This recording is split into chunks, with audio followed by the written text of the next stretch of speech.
My name Andre Reed. I'm a professional boxer, undefeated, 2-0, one knockout. Also own a cleaning business, the Formula Commercial Cleaning Company, and I have a book coming out, The Scars of a King, Part 1. Yeah, that's who I am. I'm originally from Chicago, Illinois. I moved out here with my mama when we was kids. In and out of the streets and school. I was fighting a lot as a kid, kind of being the older brother, growing up with a lot of other cousins that was like 5 years older than me. My mom had us at a later age, and then just moving back and forth.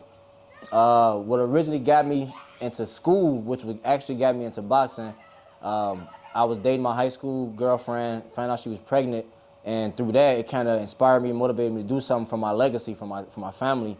So I got back into college, started college in Texas, and there's where I found boxing. So while I was in college, I was learning who I was, learning about entrepreneurship, learning that I didn't really want to work for nobody, and I wanted to pass something along to my next generation. So that's when I started a King's Formula, which was just finding your own formula to your life and making it a success and passing that on. And during that, I started boxing, started winning a lot of amateur tournaments up in Texas. And then it was a curse and a blessing because God had me do all that. Then after graduating college, I found out that the boy wasn't my son. And so it kind of messed me up for a while. But because I had already found boxing was kind of kept me going. So, I mean, I started boxing back in college, and I just kind of kept pushing and used all my traumas and pains and to fall in love with that art. Yeah. Now, boxing, what I love about it is that it's an art full of so many things, full of like, what do you do every day, from your discipline, from dedication, from real life, from resilience, hard work, discipline. When I watch people fight, from not actual really fighting, but boxing, from their stance, you can tell from when they're throwing punches, you can tell if they're confident who they are, you can tell if they're confident in their training, you can tell if they really put the time and work in. Just like life, you have so many other mentors or like mom and pops or uncles, people who helped you. Same thing with boxing. You got friends and you got people you spar with, you got your coaches, but at the end of the day, your life is based on what you put in. So boxing is the same thing. And just like art, you know, when you fighting, it's a canvas. You know, you setting up punches. You know, people think hitting somebody hard is gonna knock them out when that's not how boxing really works. It's an art. It's a manipulation of the mind. It's a rhythm. Anybody that boxes dance, you have to know how to dance. You have to know how to find a rhythm with your soul and your body. And I mean, it's all within confidence. You know, there's people you can see in the world that walk around and they're cocky, and the loudest person in the room is usually the quiet, you know, usually the softest one. You know, same thing with boxing. You can kind of tell the showboaters, the ones who try to hit hard, probably don't have the art down packed, you know, the fundamentals down packed, the being able to adapt. You know, you may fight somebody who's an aggressor, so you have to know how to adapt and start to play the bull. You know, you have to notice when there's somebody who's weaker than you and you have to be the aggressor. You know, so it's a tango, it's a dance back and forth, it's an art. The jab, the punches, every punch mean it has an importance to the fight, to the stands. And when you do it right, it's a beautiful art, and it's like music, it's like therapy, it's like anything. I mean, when I'm mad, when I'm in a good mood, I can box and I can feel the difference of how I box compared on to how my life has been going. You know, during more tougher times, I kind of got a more aggressive style. During more laid back times, I got a more longer style. During happy times, I got a more bouncier, energetic style. So it's just, boxing is really an art, and it's really a form of expression, just like poetry, or just like, you know, actually painting, you know, expresses your life and your pain and your journey. So boxing is much more than just a fight. And you do gotta have that fight and that dog in you too. So that's a part of art as well. Are you from a rugged lifestyle? Are you willing to put it all on the line? And if not, do you know how to use the art to manipulate that? You know, so boxing it's a lot. It's a lot of art. I say the whole toughest experience was my first pro fight. From the camp to the actual fight, it was both a yin and yang, because it being my first professional camp and my first professional fight, it was everything that I dreamed of, so it felt so good going through it, but training was so tough, it being my first time having an actual training camp for a professional fight.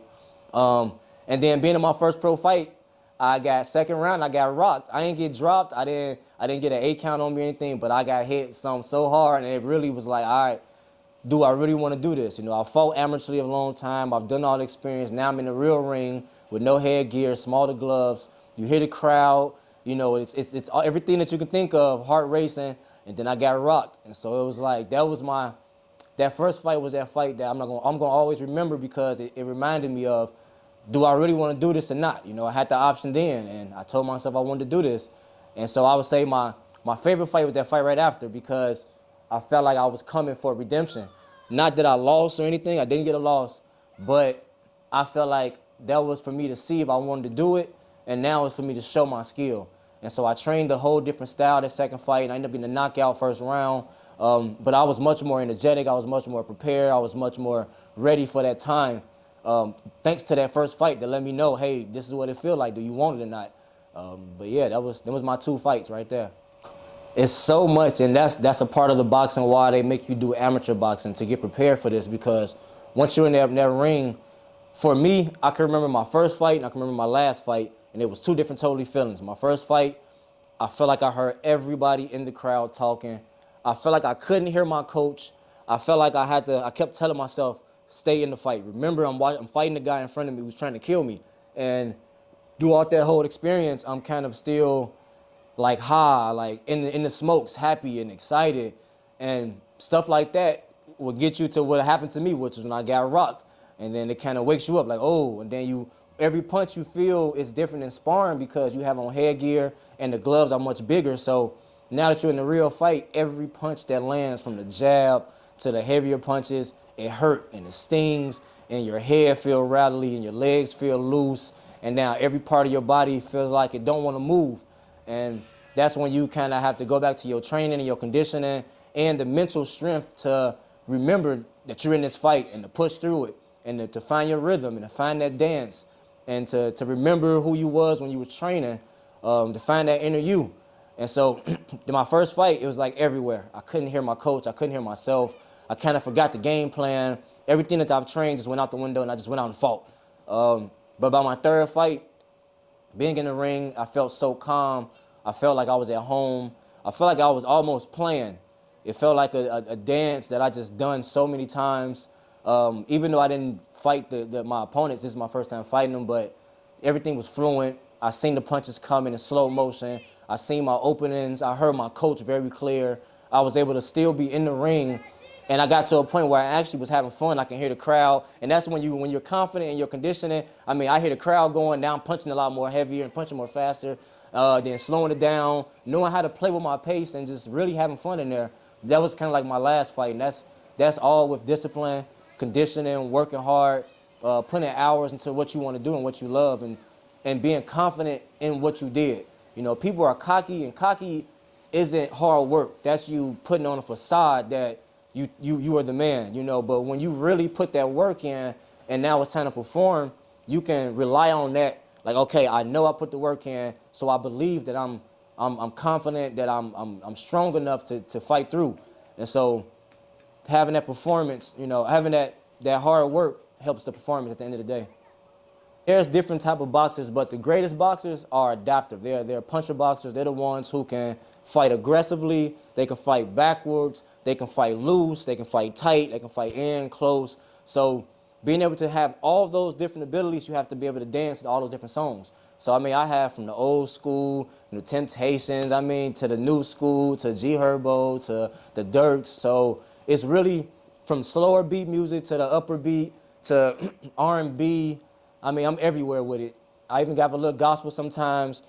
The DMX rugged type of music. So just whatever that I can like move my feet, find a rhythm. Usually a lot of inspirational words, usually a lot of like Lucci.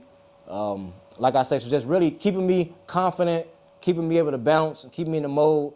For me personally, when I get to the fight, I'm usually a Tupac. So Tupac kind of give me in my like, I'm coming to kill. So that's just kind of my thing though, Tupac. At first, I used to be super nervous. Not necessarily because of my family, because I didn't want to get knocked out. I didn't want to be embarrassed to myself. But when I started off boxing, I actually started in Texas. And when I first started, I had nobody, no friends, no anybody. So hearing my name and hearing crickets was what I was always used to. So when I first started off as a pro here and hearing everybody cheer for me and knowing my family was in the crowd, it was really more of a like motivational, like heart feeling, kind of like want to cry, gotta like win. It was never really, for me personally, it was never nervous for boxing because, like I said, in boxing, You say, let's say you got a fight coming up, you got 6 weeks to train. So it's all on you for 6 weeks to train yourself to really be confident for fight night. So the fight night, I'm never really nervous, but I am. It's like a quick calm in a storm. So it's like it's real calm. I'm almost, if anything, scared because my heart's not racing, because I'm not jittery, because I'm kind of too calm. So I think that's really is the thing that's scary most. But having my family out there feels good to see, for them to see what they dad or husband has been working hard for, and seeing that the performance, seeing that putting your hard work in and not allowing life to give you an excuse, and then seeing what it gives you at the end is like a great reward for me. So I just love to see that. I love to have my kids in the ring with me after I win. I never expect to lose, and I haven't lost yet. So that's just the way it's been working for me. By next year, the goal right now, because I gotta say, this is the King's formula, and you gotta work through whatever life is. You gotta stay resilient. So right now, 2024, I haven't been able to get any fights in. So the goal is to finish 2024 out, getting in great shape. 2025, I want to get 3 fights in. And by this time of year, 2025, I want to be ready to hit the road, finding a big promoter. My team can have us on. We've recently fought on Top Rank twice now, so I'm looking to get myself somewhere on like Top Rank, somewhere in the bigger card, because the goal is to get a belt, get a WBC, WBA belt, one of these world titles, so that I can put my family in a position that I no longer have to fight. I mean, I love this game. I'm going to be in the sport for forever. Rather be having me a gym, passing this wisdom down to the next generation. But I plan on retiring at a position where I don't have to lose my brain cells, or, my family can keep me forever. And we have the financial stability from boxing to last forever. I would say to not give up. I started boxing at 20 years old. I know people that started their whole life, 5, 6 years old, and I get in the ring with them and they be like, dude. So I mean, to be honest, it don't matter where you at, but what you have to do is you have to tell yourself, are you willing to do this? Are you willing to do this for real? Because whatever it is, whether it's basketball, boxing, starting your own business, whatever you're doing, it's not going to be easy. It's not going to be what people show you, the whole pretty thing. It's going to be very hard. You're going to be hungry. You're going to have no money. You're going to feel like you lost a lot of times. But if this is what you want, it's going to be successful if you keep God in your corner. You stay hard, you stay working hard, stay dedicated, stay resilient, and you keep people who are above you in your corner. You need mentors. There's something wrong with our generation and our culture that think that we know it all. We don't know it all, and somebody else has done this already. Learn from them, learn from their mistakes. I understand you're your own person and you got your own road, and that's fine. You create your own road, but you can still learn what other people did or didn't do down their road, and build off that. And then other than that, you stay believing in yourself. Don't let nobody else tell you can't do it, and you're going to make it.